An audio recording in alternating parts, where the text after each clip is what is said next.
Today on Design, Build, and Fix, we're going to show you how we take out a linoleum floor in the half bath remodel update in my house.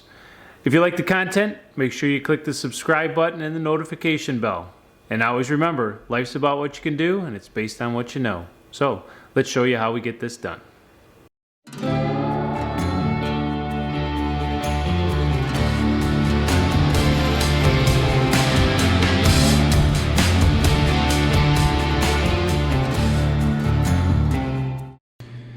Alright, so now it's time to take the linoleum up, and the good news about the linoleum is it usually comes up pretty easily due to the fact that it's on a 1/4-inch sheet of Luan and it's glued to the Luan, and the Luan is stapled every 6 inches on center, so to speak.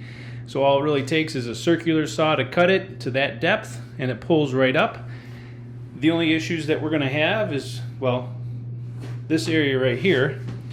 If you look at the door, when I did this, I know for a fact I put the linoleum down first and then the Brazilian cherry hardwood floors afterwards. So what's happening here is this hardwood floor is actually sitting on top of the Luan and the linoleum. So when I cut this, I'm going to cut it this way down the center, and then I'm going to cut it this way, somewhere in this area here, just to get that loose, and then I'll deal with that here a little bit later.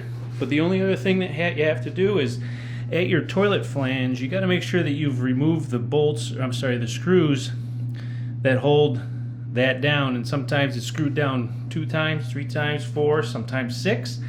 But make sure you get that, because I know that I set this on top of my Luan. So that's what we got to do.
So now that we have the Luan completely out, well, except for that spot right there, we have all those staples that held it to the floor. You can see them, they're all right there.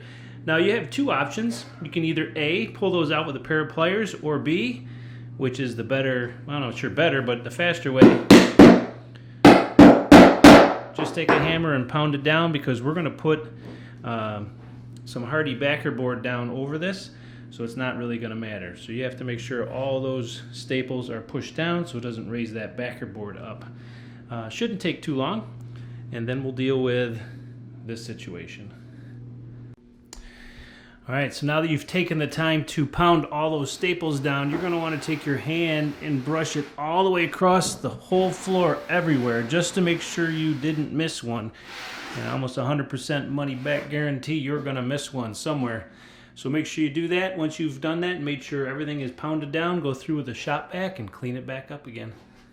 Alright, so in order to get this piece of Luan out and this piece of hardwood flooring out, I'm going to have to cut this portion out on both sides to help ease in that getting out. Now if you're doing hardwood floors, or if you're doing ceramic tile floors, you're going to want to grab one of these saws. Alright, this one's a pull saw that I just got.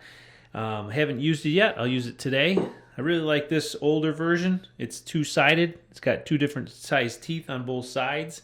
But basically what it's designed to do is to cut something perfectly flat, and it's not supposed to mar the flooring that you're riding on. So let's see how we get this thing out.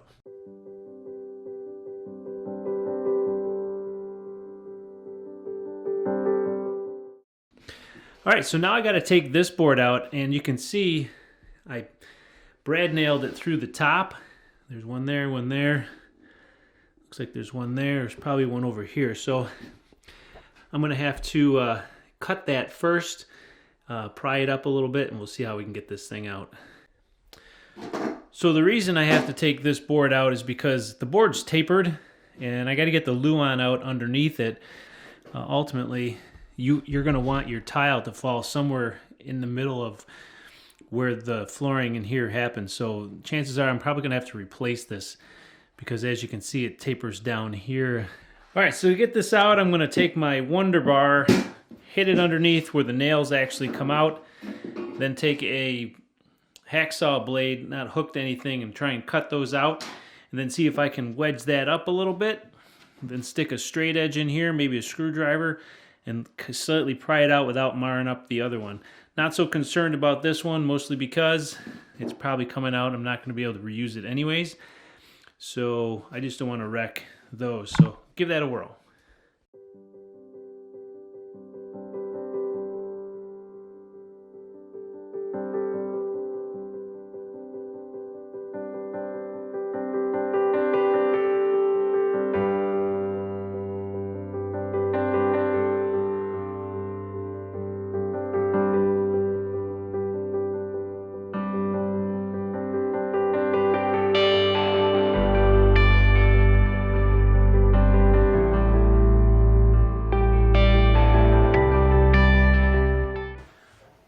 So our next step is to deal with the toilet flange.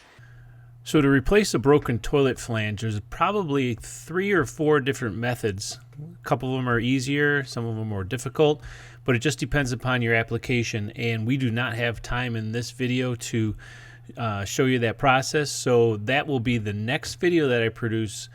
So make sure you hit the subscribe button and the notification bell, and we'll show you how to replace a toilet flange. So now that I got the hardwood flooring cut to the right width, it's going to put it about halfway into underneath the door.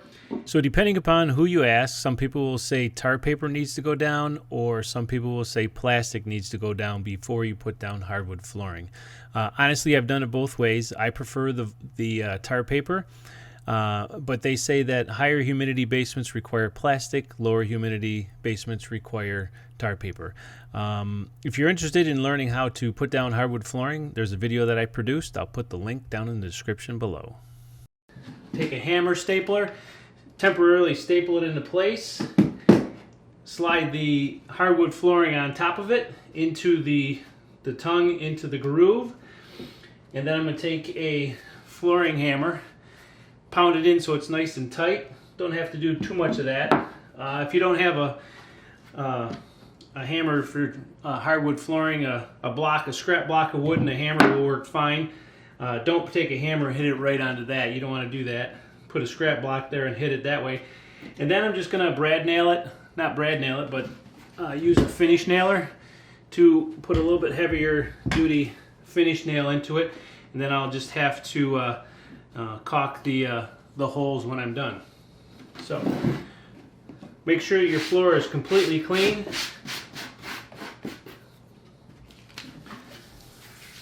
Take the plastic, slide it in. Doesn't have to go under the other flooring, it just has to go right next to it. Take your hammer stapler. Just put a couple staples into it. That'll hold that in place. I'm going to take this and slide it in.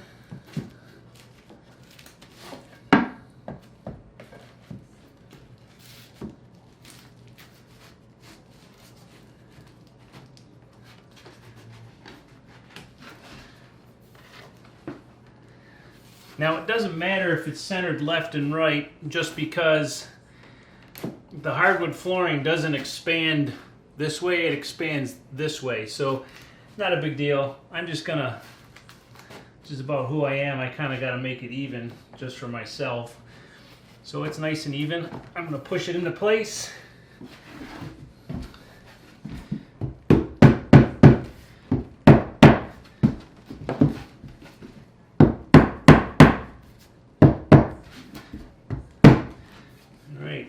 So that's nice and tight.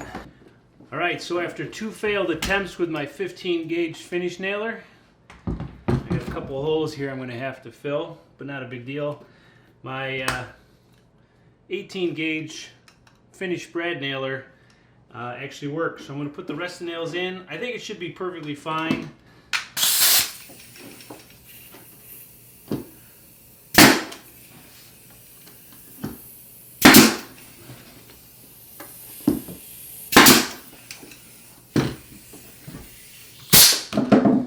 Alright, so all I have to do is fill those nail holes and we're good to go. Thanks for watching another Design, Build, and Fix video. If you like the content, click the subscribe button and the notification bell because that truly helps me out. Alright, more videos coming on this half bath remodel. We'll see you on the next one.